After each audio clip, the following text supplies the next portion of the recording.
बेटा अब आगे देखेंगे। देखो बोहर का मॉडल अभी हमने खत्म किया, एक छोटी सी बात उसमें रह गई थी, वैसे तो मतलब हो तो गई थी पर थोड़ा लिखने में तुम्हें अलग ना लगे, कि देखो एक लेवल और दूसरे लेवल के बीच में जो एनर्जी का डिफरेंस होता है उसको भी हम निकाल सकते हैं इस फॉर्मूले से, कि delta E is equal to जैसे E2 माइनस E1। वन मतलब लोअर एनर्जी लेवल, जैसे फर्स्ट और सेकंड लेवल के बीच की एनर्जी का डिफरेंस मुझे निकालना है, तो सेकंड लेवल की एनर्जी में से फर्स्ट लेवल की एनर्जी को मैं सब्ट्रैक्ट कर दूं तो मुझे पता लग जाएगा कि उन दोनों के बीच में कितना एनर्जी का अंतर है।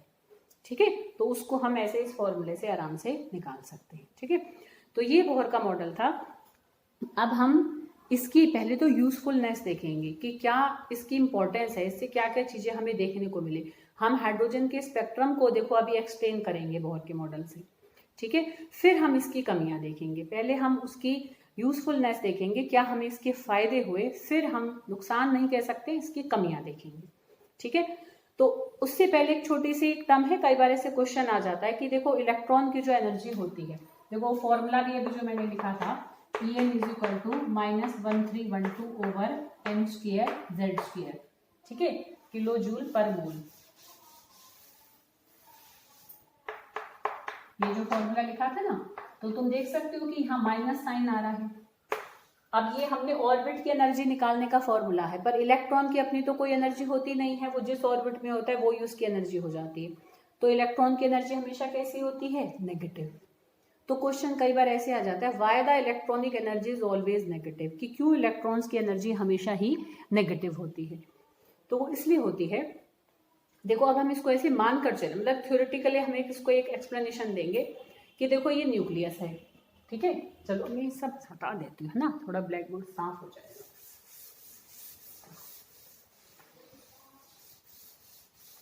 हाँ भाई, कोमल, मुस्कान, पल्लवी, दूसरी कोमल, सोनिया, ठीक है, और हमारी कौन कौन है साइंस में लड़कियां, अब 11 स्टूडेंट हो गए तुम्हारे उसमें 11th में, पर कुछ के पास अभी जैसे फ़ोन भी अवेलेबल नहीं है। राखी भी है, प्रीति भी है, पर राखी इतना एक्टिव नहीं है ग्रुप पे, तो बेटा किसी का नाम भूल गई हो तो बुरा मत मानना। ठीक है, अभी जो जो मुझे आ गया मैंने तो सब देखो बेटा ध्यान से, कि क्यों इलेक्ट्रॉन की एनर्जी नेगेटिव होती। देखो ये न्यूक्लियस है। ठीक है, अब हम ये मानकर चलें कि भाई मान लो इलेक्ट्रॉन इससे बहुत दूर है, इसका कोई मतलब ही नहीं है, इससे लेना देना ही नहीं है। ठीक है, तो हम इलेक्ट्रॉन की एनर्जी को जीरो मानकर चलेंगे, भाई उसकी कोई एनर्जी नहीं है, उसको ना कोई अट्रैक्शन मिल रही है ना कोई रिपल्शन मिल रही है। तो when electron is very far away from the nucleus then we consider its energy as zero. ठीक है, हम जीरो मानकर चलते हैं। अब जैसे जैसे इलेक्ट्रॉन क्या है न्यूक्लियस के पास आना शुरू होगा, अट्रैक्ट होना शुरू होगा, because nucleus is oppositely charged. ठीक है, क्योंकि इस पे नेगेटिव चार्ज है, इस पे पॉजिटिव है, तो जैसे जैसे पास आएगा उसको अट्रैक्शन मिलेगी, अट्रैक्शन मिलेगी तो उसकी स्टेबिलिटी बढ़ेगी। समझ रहे हो बेटा? अच्छा, ये एक कंसेप्ट होता है फिजिक्स में कहो चाहे केमिस्ट्री में कहो, नॉर्मल साइंस का एक कंसेप्ट होता है कि जितनी हमारी स्टेबिलिटी बढ़ती है उतनी ही हमारी एनर्जी कम हो जाती है। एनर्जी का मतलब यहाँ पावर से नहीं है, एनर्जी का मतलब एक स्टेट से है। जैसे अब तुम अपने आप से समझो, जब तुम बहुत गुस्से में होते हो, मतलब बहुत गुस्से में होते हैं, तब हम बहुत ज़्यादा हाईली एनर्जेटिक होते हैं, पर उस टाइम हम स्टेबल नहीं होते, वी आर नॉट स्टेबल, हम स्थिर नहीं होते हैं उस टाइम। समझ लो बेटा बात को?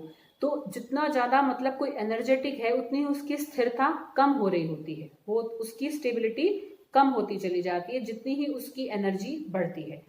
पर जब हम शांत होते हैं, बिल्कुल है ना, एकदम से काम होते हैं, हम बहुत खुश भी होते हैं जब, तो उस टाइम हम क्या है, हम उस टाइम हम एनर्जेटिक नहीं होते, है ना, हम बहुत आराम से शांत जब महसूस कर रहे होते हैं, तो उस टाइम हमारी एनर्जी क्या होती है, कम होती है। पावर से हमें रिलेट नहीं करना है, एनर्जी मतलब स्टेट ऑफ माइंड।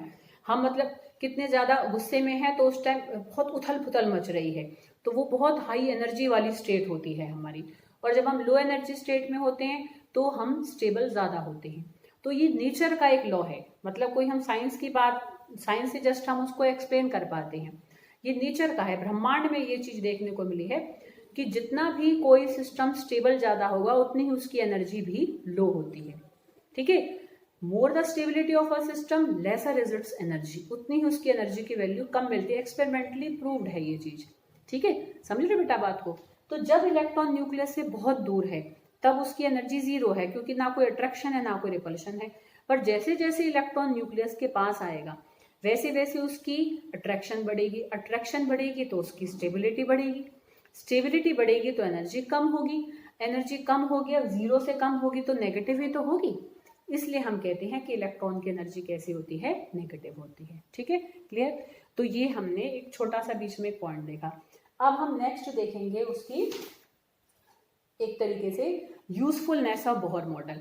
तो पहला पॉइंट मैं बता देती हूँ, नेक्स्ट पॉइंट मैं नेक्स्ट वीडियो में बताऊंगी क्योंकि वो थोड़ा लंबा चलेगा। पहला पॉइंट इसने एटम की स्टेबिलिटी को एक्सप्लेन किया ये कह के कि जब तक इलेक्ट्रॉन एक ही एनर्जी पाथ में घूम रहा है तो वो एनर्जी ना छोड़ रहा है ना ले रहा है। अब ना छोड़ेगा ना लेगा तो वो वहीं वहीं अगर घूमेगा तो ठीक है, एटम हमारा स्टेबल बना रहेगा, क्योंकि फिर इलेक्ट्रॉन न्यूक्लियस में आकर गिरेगा भी नहीं। समझ में आ रही बात कि जब तक वो एक पाथ में घूम रहा है एनर्जी छोड़ेगा ना लेगा। तो in this manner it explains the stability of an atom. ठीक है, नेक्स्ट हम देखेंगे it explains the line spectrum of specially hydrogen. इसने हाइड्रोजन के स्पेक्ट्रम को क्या एक्सप्लेन किया, मजे आ जाएंगे तुम्हें भी सुन के। ठीक है ना, कि कितनी अच्छे से उसने एक एक्सपेरिमेंटल चीज को बहुत बढ़िया तरीके से एक्सप्लेन किया।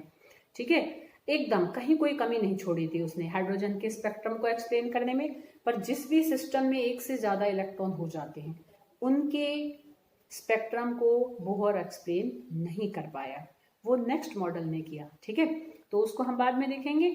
तो हम नेक्स्ट वीडियो में देखते हैं कि how it explains the stability of it explains the line spectrum of hydrogen. Clear.